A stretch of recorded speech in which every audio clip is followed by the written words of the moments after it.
This mic's too high. Okay.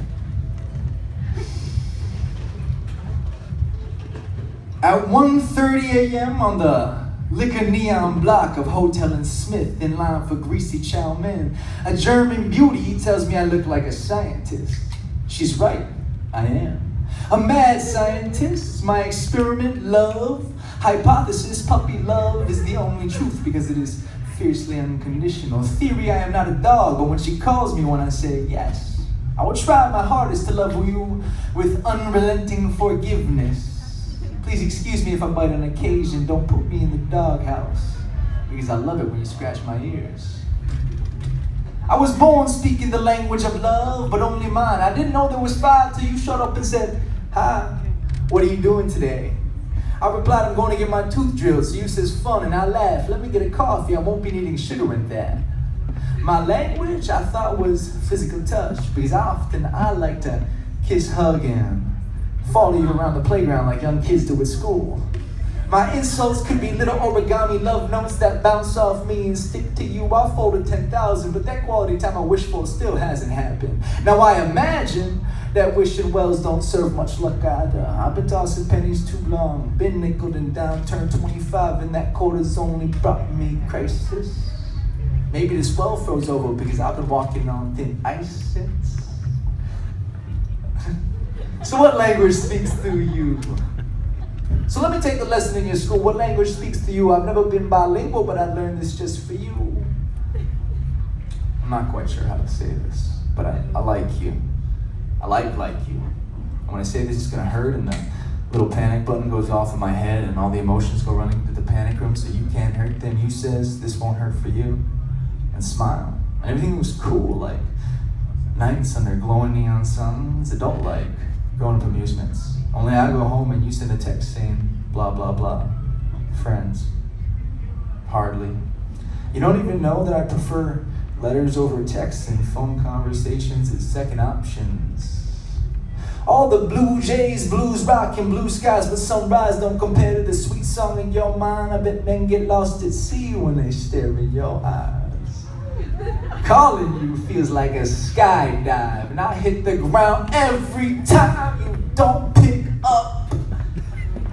I thought I'd write a love poem, but when that girl played me for a sucker like I played many girls for a piece of candy, I said, nah, I'm not bitter, I'm not no Sour Patch Kid or Warhead, but when the fog formed on that window and told me morning's here and you begun before too long, that head of mine told me this is war. What kind of love isn't a fight? Whether it's fighting to hold on or fighting to let go, I'm learning to move on, to let go, to let what be, like there'll be plenty more queens to make honey for, or hives to call my honeycombs, or catacombs. I could have played it off like I saw this coming. These young girls are all the same. I know what she was up to. But then I'd be one step closer to being like my dad, always quick to say, I had a funny feeling, or I fucking knew it, or I goddamn knew it, or when you're my age, you know these things. And I don't ever want to be that age. I'd rather give people the benefit.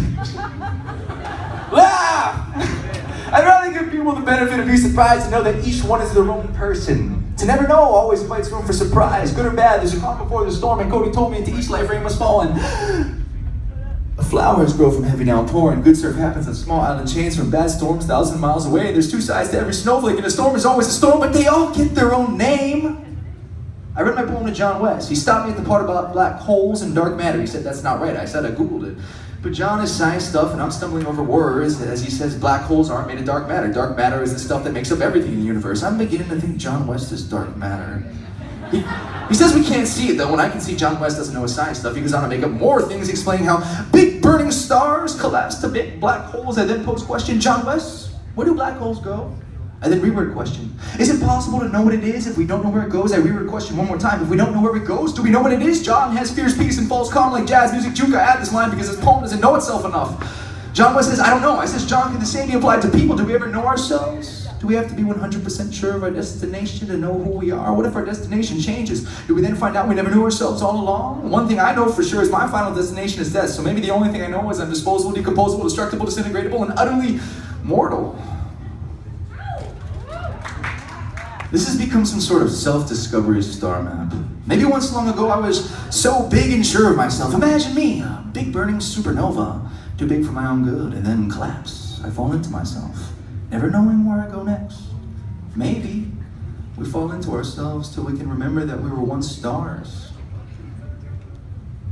Dad, you never went wrong anywhere. So you don't know, wait, hold on. Dad, because he's not here, I can fuck this up. Dad, you never went wrong anywhere. You just don't know where I was going, so you just didn't know where I was going, so you don't know who I am. It must be hard to put a label on mystery. I'm not sure. How do you give a name to something you don't know, especially when you're bad at science? No kingdom, phylum, family, or genus to box me into. I have a name, and all you other black holes out there do too. It's indescribable, mysterious, unknown, ever evolving, can't be pinned down, unimaginable, uncertain, unexplainable, puzzling, enigmatic, ambiguous, and so many more synonyms for I don't know.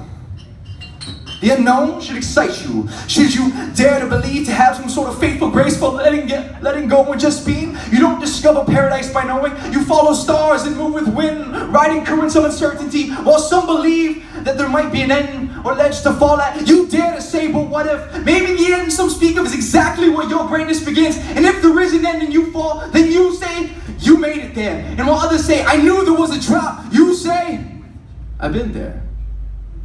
I got the holistic holy trinity, lavender, lemon, peppermint. I spread them on my temples to settle down and mellow out. I work at Whole Foods and I can't stand it when people say that must be a good job. It's retail, goddammit. I wonder if the meat department would be my final destination. If I were a superhero, I'd get my powers from GMO-ridden vegetables, non-organic cheese, and antibiotic-infused meats. I'd be Ladybug Man. My superpower, if you blow me, your wishes come true. Eternity is nothing more than a single night. And history repeats itself, so we ought to learn from the past. And girls will be girls and men are dogs, so don't forget to feed us at 5 p.m. sharp. Because my dad grew up in the 50s when they thought flying cars would be here by now. When you're my age, you know these things. And women always make dinner for men because they didn't have to work. And the man could provide for the whole family off one job. At least that's what I might imagine. When you're my age, you know these things. There's a time for everything. And every time you think it's time for that thing, remember it's not that time. Because when that time comes, you'll not even have to think it. This applies to everything. Stop thinking and just do. I was in the water walking on glass with my Jesus fish and fell against the China wall. I've told the surfer who was hit to the spot that I got up too slow on the last one and too fast on this one. He said, you have to not even think about it. Let your body know what it's doing. Don't think about it, know it, and let it happen. My mom put a magnet on the fridge that says, life isn't about finding yourself, it's about creating yourself. And I eat food every day.